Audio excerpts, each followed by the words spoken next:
бийди жакшы көрчү, аябай мындай бийлегендичи, бийлеп анан өзү веселый жүрчү да. Бул үйдөн мына кызым экөө ушинтип эле отуруп телефонду ушинтип жакшы көрчү ушундай сүрөткө түшкөндү.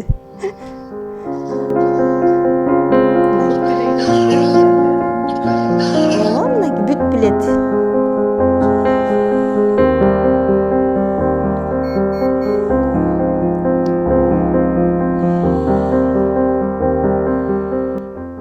Эки жарым жаштагы Бекжанга күнүнө 3000 сом, айына 90 000 сом керектелет. Анткени ал Кыргызстанда мурда каттал элек дартка кабылып, 6 айдан бери атайы дем алдыруучу аппараттын жардамы менен жашап келет. Учурда оорунун айынан кол буттары жан сабалда. 4 тубалдын ичинде кыймылсыз жатат.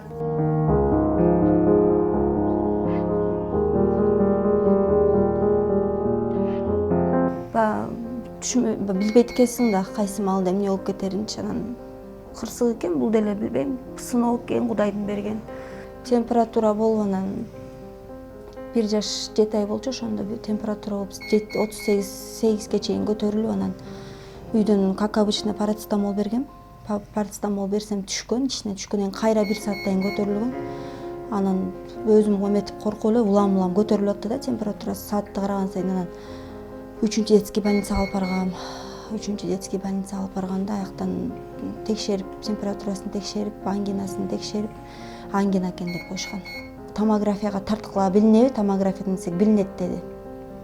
Анан томографияга ишенсеңер, ошо больницанын негедир ошо скорый жок экен. Биздин скорыйды күтөсүңөр деп калды. Биздин убактыбыз аз болчу да, баланын состояниясы эметип атса анан биз платный скорыйларга чалдык. Юрфага алып барып келгенге 8000 сом алды. Анан Юрфага алып бардык, 5900 сомго полный тарттырдык, тырмагын учуна чейин. Анан аяктан томография таза деп берди. Эчтеке подозрение менингит жок, башы таза деп берди да. Алып келсек, томографиядан билинбейт, серомун алыш керек деп чыкты да. Андан мурун томографиядан билинет, ооба деп бизди аябай убара кылды. Анан силер айтпадыңар эле томографиядан билинет деп ошентип ызы чуу болдук. Бир сыйра кырылышканга чейин бардык больницанын ичинен.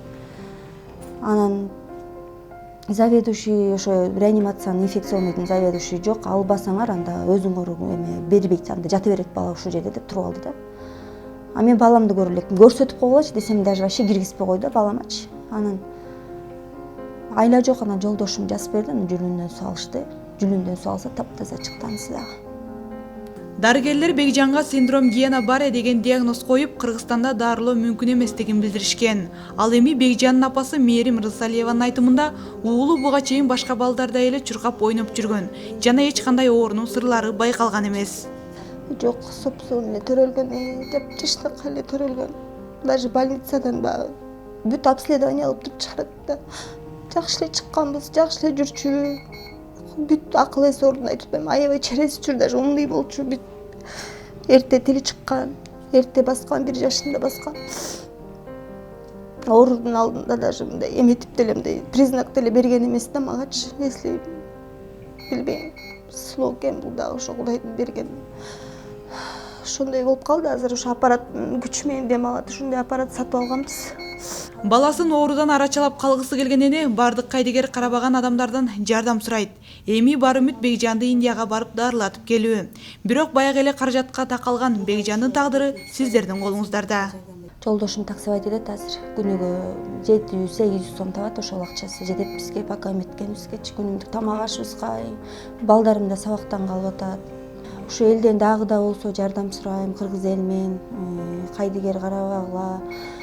Ар кимдин эч кимге ушу мен көргөн азапты көрбөсүн, баланыкын эч кимге бербесин. Кудайдын берген орус экен, сыноо экен, көтөрүп атабыз. Ушу сиздерден жардам сурайм, кыргыз элим. Көп түкүрсөгөл болот. Ушу 100 сом болсо дагы, 50 сом болсо дагы салымыңыздарды кошуп коюңуздар. Ушу балам бутуна туруп кетсин. Ушу